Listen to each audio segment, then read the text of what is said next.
নারী ও মানুষ, নর ও মানুষ, সৃষ্টি মহান স্রষ্টার। কর্মগুণে আমরা মানুষ, নেই তো কোনো অহংকার। আসসালামু আলাইকুম রহমতুল্লাহি ওবারাকাতুহু। সুপ্রিয় দর্শক, সবাইকে আমন্ত্রণ জানাচ্ছি লাভেলো নিবেদিত এনটিভির নিয়মিত পাক্ষিক আয়োজন মহিলাঙ্গনে। সাথে আছি আমি ফারজানা মুস্তাফা। শুরুতেই রয়েছে আলোকপ্রভা। নারী ও মানুষ, নর ও মানুষ। আলোকপ্রভাতে আজ আমাদের সাথে স্টুডিওতে উপস্থিত আছেন বিশিষ্ট লেখক ও শিক্ষক প্রফেসর ডক্টর সালমা আইনি। আসসালামু আলাইকুম আপা। ওয়ালাইকুম আসসালাম রহমতুল্লাহি ওয়া বারাকাতুহু। কেমন আছেন আপনি? আলহামদুলিল্লাহ রাব্বিল আলামিন। আপনি? আলহামদুলিল্লাহ। প্রত্যেক পর্বে আপনার কাছ থেকে আল্লাহর সুন্দরতম নামের ব্যাখ্যা বা বিশ্লেষণ জানতে পারি। আজ আপনার কাছ থেকে আমরা কি জানতে পারবো? বিসমিল্লাহির রহমানির রহিম। সব প্রশংসা আমার প্রভুর, যিনি আমাদেরকে আজকে একসাথে করেছেন। আল্লাহ সুবহানাহু ওয়া তাআলা নিজেই বলেছেন তাকে তার সুন্দরতম নামগুলো দিয়ে ডাকতে। আজকে আমরা ইনশাআল্লাহু তাআলা যে নামটি নিয়ে আলোচনা করব সেটি হচ্ছে আরেকটি খুব কমফোর্টিং একটা নাম, সেটি হচ্ছে আল খাবির। আল্লাহ সুবহানাহু ওয়া তাআলা নিজেকে আল খাবির নামে ডাকতে বলেছেন। এর অর্থ হচ্ছে the acquainted, the all aware. তার মানে এমন এক সত্তা যিনি কিনা সব কিছুই জানেন, খুব সহজ করে যদি বলি। এই নামটি কুরআনুল কারীমে এসেছে 6 বার এবং এই সত্তা এমন এক সত্তা যিনি কিনা আমাদের যত রিয়ালিটি আছে সব রিয়ালিটি সম্পর্কে সম্পূর্ণ জ্ঞান রাখেন। বাস্তবিক সবকিছু। বাস্তবিক মানে কি, একবার ইনার আউটার যত রকমের যা কিছু জ্ঞান আছে দরকার পৃথিবীতে, বা যা কিছু রয়েছে সৃষ্টি তত্ত্ব থেকে শুরু করে প্রতিটি সৃষ্টির ইনার আউটার সব তথ্য তার জানা রয়েছে। তিনি সব কিছু জানতে পারেন, এই অ্যাট্রিবিউটটি তার মধ্যে রয়েছে, সেই কারণে তাকে আল খাবির বলা হয়। আল খাবির তার মানে তিনি অ্যাওয়্যার, সব কিছু সম্পর্কে অ্যাওয়্যার, তিনি সব কিছু জানেন, তিনি সব কিছু বোঝেন, হি আন্ডারস্ট্যান্ডস এভরিথিং। এবং এটি হচ্ছে যে ওই যে বললাম ভেতরের স্টেট। একজন মানুষ কিন্তু আমি আর আপনি এখন বসে রয়েছি, তারপরে কিন্তু আমরা একে অন্যের ভেতরটা জানি না।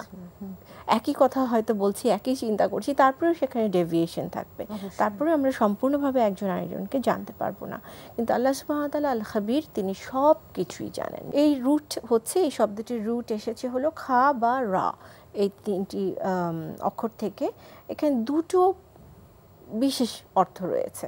প্রথমটি হচ্ছে it is to know, to be aware and to understand the reality or inner nature of something. জানা একটা রিয়ালিটি, বাস্তব যা, মানে যা আমাদের অদেখা বাস্তব। অদেখা অনেক কিছু রয়েছে না, কিন্তু সেগুলো তো আশেপাশে রয়েছে। আমরা তাকে যদি অবাস্তবও বলি, কিন্তু সেগুলো আসলে রয়েছে, সেগুলো বাস্তব। তো তার সম্পর্কে আল্লাহ সুবহানাহু ওয়া তাআলা জ্ঞান রাখেন। দ্য সেকেন্ড মিনিংটা হচ্ছে to test, prove and try by experience. যা কি না আমরা বলি না যে বিজ্ঞানের ক্ষেত্রে টেস্ট করতে হয়, তারপরে সেটার একটি প্রুভ করতে হয়, হ্যাঁ, ফলাফল আসে এবং তার উপরে ভিত্তি করে একটি কনক্লুশন। তাহলে সেই কনক্লুশনটা আসলে কি হয়, যে আমরা ইনার নলেজ সম্পর্কে জানতে পারি, তাই না? পানিকে H2O বলছি, ভেঙে আমরা বের করে কম্পোনেন্টগুলো বের করে বলা হচ্ছে যে এই দুটোর সংমিশ্রণে পানি তৈরি হচ্ছে। তার মানে কি, একটি টেস্ট করে তারপরে তার সম্পর্কে জানার পরে একটি রেজাল্ট আসছে, সেই রেজাল্টের উপরে আমার জ্ঞান নির্ভর করছে। আল্লাহ সুবহানাহু ওয়া তাআলা এই সমস্ত বিষয়ে সর্বজ্ঞ। এবং তিনি নিজে কি বলছেন একটু বলি, he is knower of the unseen and the witnessed and he is the wise, the acquainted. এটা কুরআনুল কারীমের 6 নম্বর সূরা 73 নম্বর আয়াত। Vision perceives him not, but he perceives all vision, and he is the subtle, the acquainted. কুরআনুল কারীমের 6 নম্বর সূরা 103 নম্বর আয়াত। তার মানে তাকে কেউ দেখে না, কিন্তু তিনি সব কিছু দেখেন। পরিষ্কার কথা, তিনি পারসিভ করেন সব কিছু একসাথে, খণ্ডিত আকারে না। তিনি সব কিছু একবারে দেখেন, একবারে বুঝতে পারেন, একবারে জ্ঞান রাখেন। খুব বিশাল একটি ব্যাপার। তারপরে হলো আরেকটি খুব সুন্দর আয়া রয়েছে এর উপরে, সেটি হচ্ছে all praise is due to Allah, to whom belongs whatever is in the heavens and whatever is in the earth, and to him belongs all praise in the hereafter, and he is the wise, the acquainted. এই জীবন, পরের জীবন, সব কিছুর অধিকর্তা তিনি, সব কিছুর জ্ঞান তিনি রাখেন। এটি একটি, আমি শুরুতেই বলেছিলাম, একটি কমফোর্টিং স্টেট একজন মানুষের জন্য। কেন, সেটি একটু পরে আমি উল্লেখ করব।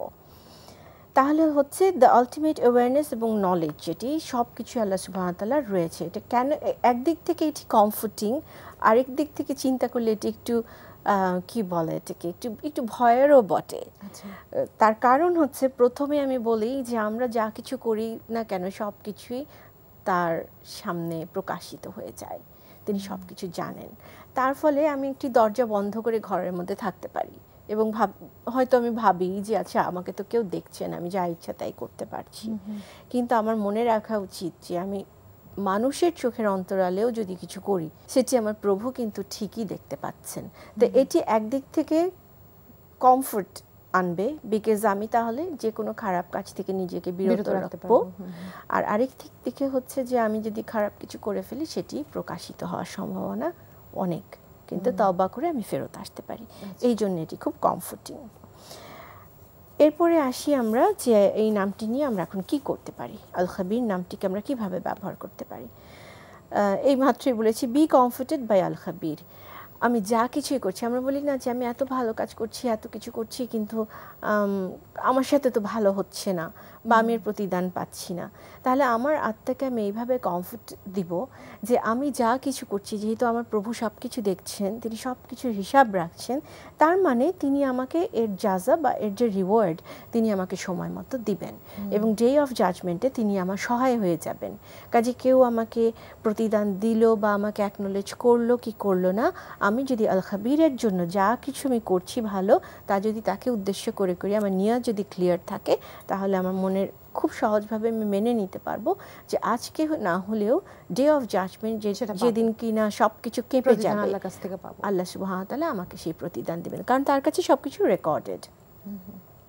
Know that Al-Khabir will inform you। আচ্ছা, একটু আগে এটি উল্লেখ করেছি, তিনি যে শুধুমাত্র আমার সব কিছু জানেন তাই না, তিনি আবার সব কিছু লিখে রাখার ব্যবস্থা করেছেন।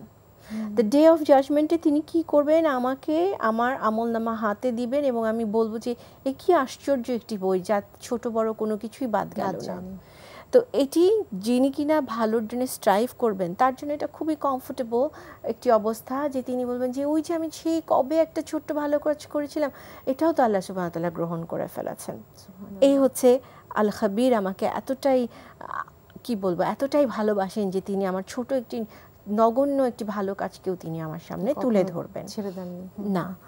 আচ্ছা, understand the reality of this world, যেটি বললাম যে আল খাবির তিনি রিয়ালিটি জানেন, বাস্তব জানেন, ইনার অ্যান্ড আউটার। তিনি হিডেন এবং মানে প্রকাশিত সব কিছুই তিনি জানেন। তাহলে আমাদের কি করতে হবে, make sure to do hidden good deeds. আমরা বলি না দান করার সময় বলেছে এক হাত ডান হাত দিলে বাম হাত জানতে না পারে, এরকম। তার মানে হচ্ছে আমাদের ভালো কাজ করতে হবে শুধুমাত্র আল্লাহ সুবহানাহু ওয়া তাআলাকে খুশি করার জন্য, কাউকে দেখানোর জন্য না। এবং সেই ক্ষেত্রে আমার এই যে না দেখিয়ে যেই কাজটা আমি করছি, এই কাজটি যদি আমরা বেশি বেশি করে করতে পারি, তাহলে আল্লাহ সুবহানাহু ওয়া তাআলার কাছে অনেক বেশি গৃহীত হবে। এবং হিডেন রাখা, আমি প্রকাশ না করা, প্রকাশ করাও যাবে অন্যকে উৎসাহ দেওয়ার জন্য, তবে গোপন কাজগুলো আল্লাহ সুবহানাহু ওয়া তাআলা দেখছেন, এটি আমার হৃদয়ে খুব একটি আনন্দ ভালো হয় এবং সেটি আল্লাহ সুবহানাহু ওয়া তাআলা আমার হৃদয়ে তাহলে কি হবে, আরো আলোকিত হবে যে আমি কেউ দেখলো না, কিন্তু যিনি দেখার তিনি ঠিকই দেখেছেন, তিনি ঠিকই আমাকে ভালোবাসবেন। adhere to the laws of Al-Khabir, যেহেতু তিনি হিডেন এবং প্রকাশিত অপ্রকাশিত সব কিছুই জানেন, কাজে উনি আমাকে যা কিছু করতে বলেছেন সেগুলো আমাকে করতে হবে, চেষ্টা করতে হবে। যা কিছু উনি করতে নিষেধ করেছেন তা থেকে আমাকে দূরে থাকার চেষ্টা করতে হবে। ফাইনালি হচ্ছে ডোন্ট জাজ পিপল টু কুইকলি। আমরা এই কাজটা খুব করে থাকি, যে কোনো একজনকে দেখলেই আমরা একটা মন্তব্য করে ফেলি, হয় তার খুব উচ্চ প্রশংসা করে ফেলি, অথবা তাকে একেবারে নিচে নিয়ে যাই, তার কোনো কিছুই ভালো না, হ্যাঁ কেন এভাবে হাঁটছে, কেন এভাবে কথা বলছে, এভাবে চলা ঠিক হচ্ছে না, বা নিশ্চয়ই সে এটা করে বা নিশ্চয়ই এটা করেনি। এক্স্যাক্টলি। তো আল্লাহ সুবহানাহু ওয়া তাআলা একমাত্র অন্তর্যামী, তিনি অন্তরের খবর দেখেন, তিনিই জানেন সেই ব্যক্তির ভেতরে কি চলছে, সে কতখানি ঈমানের দিক থেকে মজবুত এবং সে আল্লাহ তাআলার কাছে কতখানি এগিয়ে গেছে। আমাদের মনে রাখতে হবে আমরা ভুলেও যেন কখনো কাউকে নিয়ে কোনো রকমের পরচর্চা পরনিন্দা না করি। একমাত্র তিনি আলটিমেট জাজ, তিনিই কাকে মাফ করে দিবেন, তিনিই সেই সত্তা যিনি মাফ করতে ভালোবাসেন, ক্ষমা করতে ভালোবাসেন এবং ক্ষমা করেও দেন। ক্ষমা করে দেন। আমাদের সেই আশাতেই থাকতে হবে ইনশাআল্লাহ তাআলা। আপনাকে অনেক অনেক ধন্যবাদ, এত সুন্দরভাবে এত সুন্দর একটি নামের বিশ্লেষণ আমাদেরকে জানালেন। আপনাকে অনেক অনেক ধন্যবাদ এই স্টুডিওতে এসে সময় দেওয়ার জন্য। আলহামদুলিল্লাহ রাব্বিল আলামিন। সুপ্রিয় দর্শক, আপনারা দেখছেন লাভেলো নিবেদিত এনটিভি নিয়মিত পাক্ষিক আয়োজন মহিলাঙ্গন। নারী ও মানুষ, নর ও মানুষ। এ পর্যায়ে রয়েছে আলোচনা। নারী ও মানুষ, নর ও মানুষ। আলোচনাতে আজ আমাদের সাথে স্টুডিওতে উপস্থিত আছেন সেলিন ইয়াসমিন, অধ্যাপিকা MIST। আপা, আসসালামু আলাইকুম। ওয়ালাইকুম আসসালাম। কেমন আছেন আপনি? আছি আলহামদুলিল্লাহ, ভালো আছি। আজকে আমরা আলোচনা করব আসলে সন্তান পরিগঠনে মায়ের ভূমিকা নিয়ে। আসলে এই বিষয়টা একটা ছোটোখাটো বিষয় হিসেবে অনেকেই দেখে, কিন্তু আসলে ছোটোখাটো বিষয় না, অনেক বড় একটা বিষয়। তো আপনাকে প্রথমেই যেটা জিজ্ঞেস করছি যে এই মায়ের ভূমিকা আসলে সন্তানের উপরে কতটুকুন আপনার দৃষ্টিকোণ থেকে? হ্যাঁ, মায়ের ভূমিকা নিয়ে কথা বলতে গেলে আসলে প্রথমেই বোধহয় বলা উচিত যে মাকে আমাদের ধর্ম ইসলাম কতটা গুরুত্ব দিল, তাই না?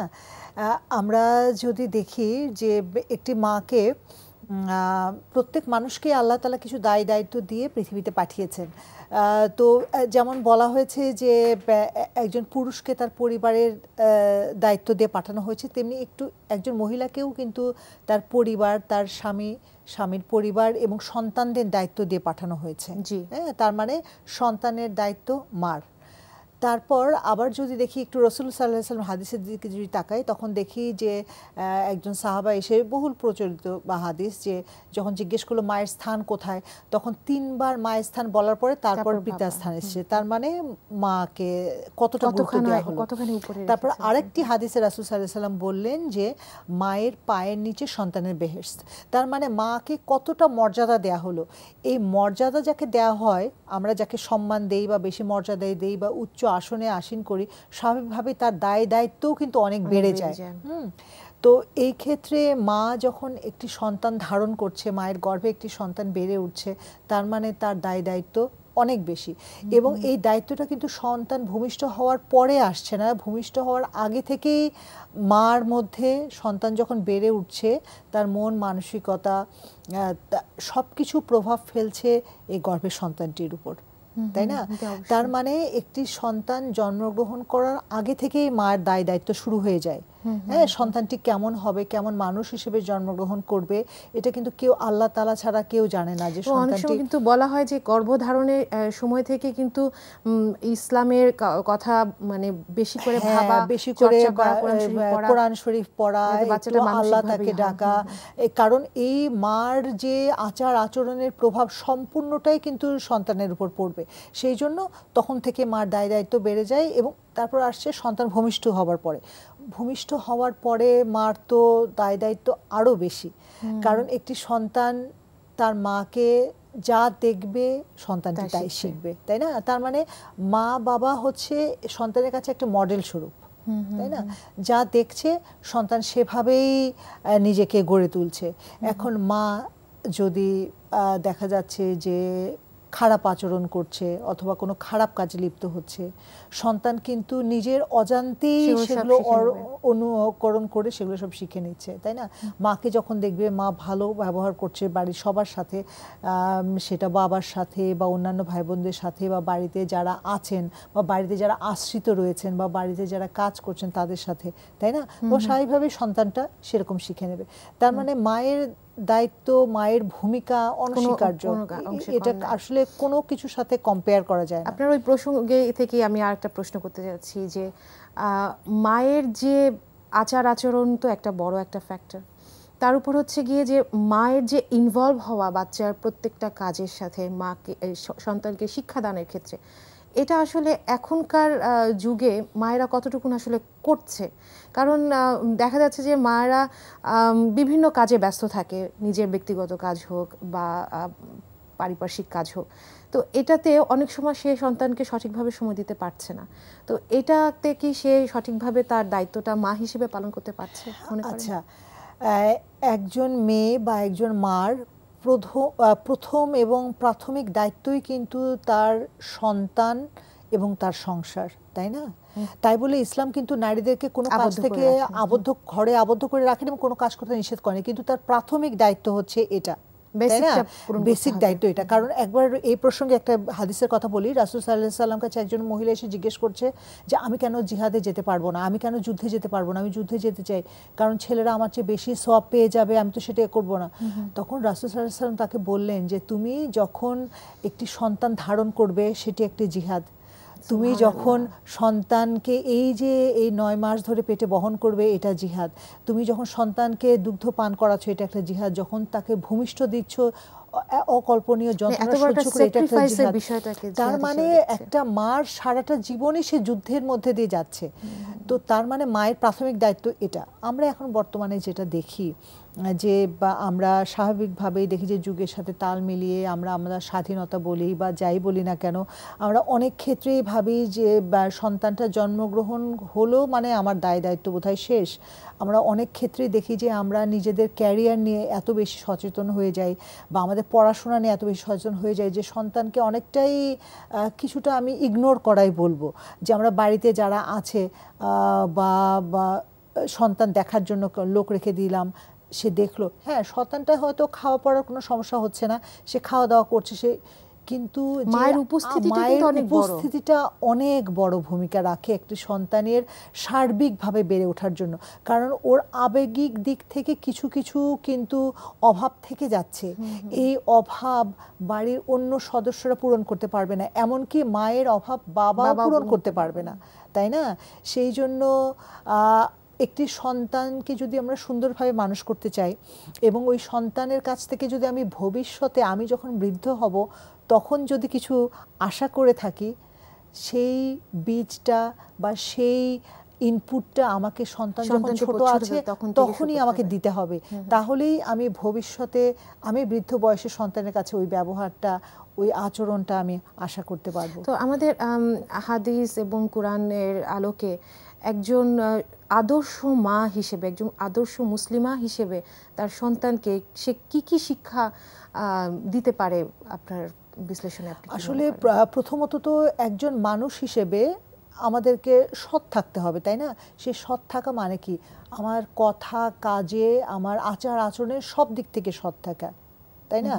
একজন সৎ মা যদি হয়, সেই জন্য কিন্তু ইসলামে বলা হয়েছে যে যখন এই সন্তান গ্রহণ, ধারণ বা জন্মানোর আগে ইসলামে কিন্তু এটা বলা হয়েছে যে যখন একটি ছেলের জন্য মেয়ে দেখা হবে, মানে যখন স্ত্রী খোঁজা হবে, তখন যেন একজন ধার্মিক মহিলাকে খোঁজা হয়, যে তার ধর্মের প্রতি নিষ্ঠাবান, যে আল্লাহর প্রতি যার অনেক অগাধ বিশ্বাস এবং ভরসা আছে। সৌন্দর্য এবং বংশমর্যাদার চেয়েও ওটা গুরুত্বপূর্ণ যে একজন ধার্মিক নারী। তো একজন মা যদি ধার্মিক হয়, তার তাকওয়া লেভেল যদি অনেক হাই হয় এবং সে যদি সৎ থাকে তার কথাবার্তায়, স্বাভাবিকভাবে বাচ্চাটা সততা শিখবে, তাই না? একটা মা যদি কখনো মিথ্যা না বলে, তার মানে বাচ্চাটাও মিথ্যা বলা শিখবে না, এবং মা সেটা ছোটবেলা থেকেই বাচ্চাকে শেখাবেন যে সত্যি কথা বলতে হবে, মিথ্যা বলা যাবে না, অন্যকে ঠকানো যাবে না, কারোর সাথে চালাকি করা যাবে না, শ্রদ্ধার সাথে সবাইকে, বাড়ির যে অন্যান্য সদস্য যারা আছেন তাদের প্রতি শ্রদ্ধাশীল হতে হবে। এবং রাসূল সাল্লাল্লাহু আলাইহি সাল্লাম কিন্তু তার জীবনের মধ্যে দিয়ে এটা দেখিয়ে দিয়েছেন কিভাবে ছোট বড় নির্বিশেষে মানুষের সাথে ভালো ব্যবহার করতে হয়, তাই না? এবং বাড়ির পরিবার শুধু না, পরিবারের গণ্ডি পেরিয়ে সন্তানটি স্কুলে যাবে বা পারিপার্শ্বিক অন্যান্যদের সাথে মিশবে, তাদের সাথে কেমন ব্যবহার করবে একটি মা তাকে শেখাবেন। আরবিতে মানে আরব সোসাইটিতে একটি কথাই আছে যে মাই হচ্ছে প্রথম শিক্ষা প্রতিষ্ঠান, প্রথম বিদ্যালয়।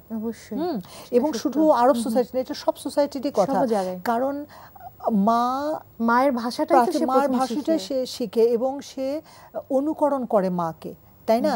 তাহলে একজন মা তার বাচ্চাকে সৎ হতে শেখাচ্ছে, মিথ্যা পরিহার করতে শেখাচ্ছে, অন্যের সাথে ভালো ব্যবহার করতে শেখাচ্ছে, কার সাথে কেমন ব্যবহার করবে সেটা শেখাচ্ছে, এবং ছোটবেলা থেকেই যখন এই বীজ বপন করছে, বড় হওয়ার পরে সে নিজের জীবনে ওই প্র্যাকটিসগুলো করছে, তাই না? এখন আমরা দেখি যে সামাজিক অবক্ষয়গুলো যে দেখতে পাই, যে আমাদের সন্তানদের মধ্যে, আমাদের কিশোরদের মধ্যে, তরুণদের মধ্যে যে মাদকের প্রতি আসক্তি আমরা দেখতে পাই না, ছোটোখাটো নানান রকম অন্যায় যে দেখতে পাই, এটা কিন্তু আমরা বলি যে ক্রমশ বেড়ে যাচ্ছে, রাষ্ট্র কিছু করছে না, পুলিশ ফোর্স কিছু করছে না। আসলে রাষ্ট্র এবং পুলিশ ফোর্স এগুলো দমন করতে পারে, কিন্তু নির্মূল করা কি সম্ভব? পরিবার থেকে আসতে হবে এগুলো, তাই না? কি করলে কি ক্ষতি হবে? আমরা যখন একটা বাচ্চা যখন প্রথম আগুনে হাত দেওয়ার পরে যখন দেখলো এটা হাত পুড়ে যাচ্ছে, ও কিন্তু দ্বিতীয়বার হাত দেবে না, গরম লাগছে, ওর দ্বিতীয়বার হাত দেবে না। ঠিক সেরকম করে কোনটি খারাপ কাজ, কোনটি করলে কি হবে, এই শিক্ষাগুলো মাকেই ছোটবেলা থেকে বাচ্চাকে দিতে হবে। এই যে আজকাল আমরা দেখি মানে মিডিয়াতে যেগুলো দেখি, ইলেকট্রিক মিডিয়ার যুগে আমরা বিভিন্ন রকমের পোশাক আশাক পরতে দেখি, বিভিন্ন ধরনের আচার আচরণ দেখি, এবং আমরা ভাবি যে আমার বাচ্চা তো ছোট আছে, এখন এই পোশাক পরলে কি হবে, বা এখন এই আচরণ কি হলে কি হবে, বা আমি নিজে এরকম করলে কি হবে বাচ্চা। কিন্তু এই বাচ্চার মধ্যে তো আমি বীজটা ঢুকে দিলাম, ও যখন বড় হবে তখন ওর কাছে মনে হবে আচ্ছা এই পোশাকই তো স্বাভাবিক, মা পড়েছে এবং আমাকেও পড়াচ্ছে, তার মানে এটা একটা স্বাভাবিক ব্যাপার, এটা মানে অসামঞ্জস্যপূর্ণ কিছু না। বা আমি এই আচরণ করছি, বা আমি সালাম দিচ্ছি না, আমি সালামের বদলে গুড মর্নিং বলছি, এটাই বোধহয় স্বাভাবিক, এটাই বোধহয় আধুনিকতা। আসলে তো তা নয় না। এই ছোটবেলা থেকেই আসলে কোনটি ঠিক নয়, এই মাকে ছোটবেলা থেকেই চিন্তা করতে হবে, একটি বাচ্চা ছোট থাকা অবস্থাতেই, যে আমি ওকে ভবিষ্যতে কোন জায়গায় দেখতে চাই। মাকে অনেক ত্যাগী হতে হবে, তাহলে ভবিষ্যতের জন্য সন্তানকে তৈরি করতে হলে মায়ের ভূমিকা অনেক বেশি। আসলে এই আলোচনা শেষ হবার নয়, তবে সময় স্বল্পতার জন্য আমাদের এই আলোচনা এখানে শেষ করতে হচ্ছে। আপনাকে অনেক অনেক ধন্যবাদ আপনার মূল্যবান সময় থেকে আমাদেরকে সময় দেওয়ার জন্য। আপনাকেও ধন্যবাদ। সুপ্রিয় দর্শক, আমরা অনুষ্ঠানের একদম শেষ পর্যায়ে চলে এসেছি। আপনারা দেখছিলেন লাভেলো নিবেদিত এনটিভি নিয়মিত পাক্ষিক আয়োজন মহিলাঙ্গন। এই অনুষ্ঠানটি দেখতে পৃথিবীর যে কোনো স্থান থেকে যে কোনো সময় ভিজিট করুন www.ntvbd.com। এই অনুষ্ঠানটি সম্পর্কে আপনাদের যে কোনো মতামত আমাদের জানাতে পারেন এই ঠিকানায়। পরিচালক মহিলাঙ্গন, এনটিভি, বিএসইসি ভবন, ৭ম তলা, ১০২ কাজী নজরুল ইসলাম এভিনিউ, কারওয়ান বাজার, ঢাকা ১২১৫। আজ তাহলে এখানেই বিদায় নিচ্ছি। পরবর্তী অনুষ্ঠানে আবারও দেখা হবে। সে পর্যন্ত সবাই ভালো থাকবেন, সুস্থ থাকবেন। আসসালামু আলাইকুম। মাটির পৃথিবীতে আমাদের সংসার,